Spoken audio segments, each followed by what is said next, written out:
முந்தா நாள் மீட்டிங் அந்த விசில்ஸ் சின்னம் வரும்போது மீட்டிங்கில் நான் முடிச்சுட்டு வரும்போது ராஜ்மோகன் அண்ணன் வந்து விசில் சின்னம் வந்துடுச்சிங்க அப்படின்னார். ஆனால் இருக்காதுண்ணே, அது இன்னும் 2-3 நாள் ஆகும் பிளகுண்ணே அப்படின்ற மாதிரி சொன்னேன். இல்லைண்ணே, எல்லாரும் செய்தி அனுப்பிச்சிருக்கிறாங்க, எல்லாம் அனுப்பின்னுக்கிறாங்க, சரி சரி அப்படியே விட்டுருங்கண்ணே அப்படின்னு சொல்கிறதுக்குள்ளாரியே நம்மளுடைய தமிழ்நாட்டில் நம்மளுடைய சின்னத்தை 5 நிமிஷத்தில் செவுத்தில் வரைஞ்ச ஒரே கட்சி தமிழக வெற்றி கழகம் மட்டும்தான். சுமார் தமிழ்நாட்டில் 12,497 கிராமங்கள் இருக்கிறது. அந்த 12,497 கிராமங்களிலும் விசில் சின்னம் வரைந்த ஒரே கட்சி தமிழக வெற்றி கழகம்தான். எல்லாருக்கிட்டையும் பணம் காசு இருக்கலாங்க, செலவு பண்ணுறதுக்கு மனசு வராது.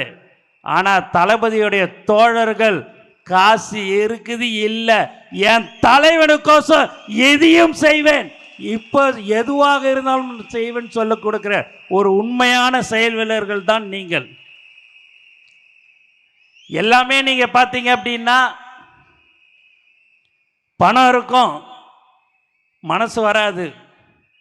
ஆனால் நம்ம ஆளுங்க அந்த சின்னத்தை டிவியில் வந்துடுது கொடுத்துட்டேன்னு சொன்ன அடுத்த 5வது நிமிடமே செவுத்தில் எழுதுறது, லட்டு கொடுத்து வழியில் போகிற வர்றவங்களுக்கு விசில் கொடுக்கறது என்று சொன்னால் எந்த அளவுக்கு அவர்கள் தலைவரை நேசிக்கிறார்கள் என்பதை இந்த நேரத்தில் நீங்கள் தெரிந்து கொள்ளலாம். இந்த செயல் வீரர்கள் என்பது முதல்ல ஒன்றியம், நகரம், கிளை, பேரூராட்சி எல்லாருமே முதல்ல நீங்கள் இந்த மாதிரியான ஒரு கூட்டத்துக்கு இப்போ தான் உங்களை கூப்பிட்டுருக்குறோம்.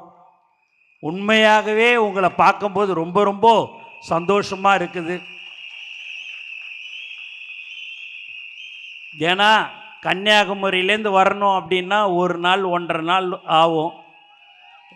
2 நாளுக்கு முன்னாடி தான் பாஸ் வந்து கொடுத்தோம். ஆனால் ஒருத்தவங்க கூட ஆப்சண்ட் இல்லாமல் வந்த ஒரே கட்சி தமிழக வெற்றி கழகம் மட்டும்தான். மற்ற நிர்வாகிகள்லாம் நீங்கள் கூப்பிடணும் அப்படின்னா மற்ற கட்சியில் அண்ணன்லாம் சொன்னது போல் 1000 ரூபா 500 ரூபா கொடுத்து வாப்பா வாப்பா வாப்பான்னு கூப்பிடணும். இங்கே எதுவுமே வேணாங்க, தலைவர்ன்ற ஒரு வார்த்தை தளபதி அவர்களின் வழிகாட்டுதலின்படி அப்படின்னு சொன்னால் போதும், வர்ற ஒரு உண்மையான கூட்டம்தான் நம்மளுடைய தளபதி குடும்பம் என்பதை இந்த நேரத்தில் நான் தெரிவிச்சுக்கிறேன்.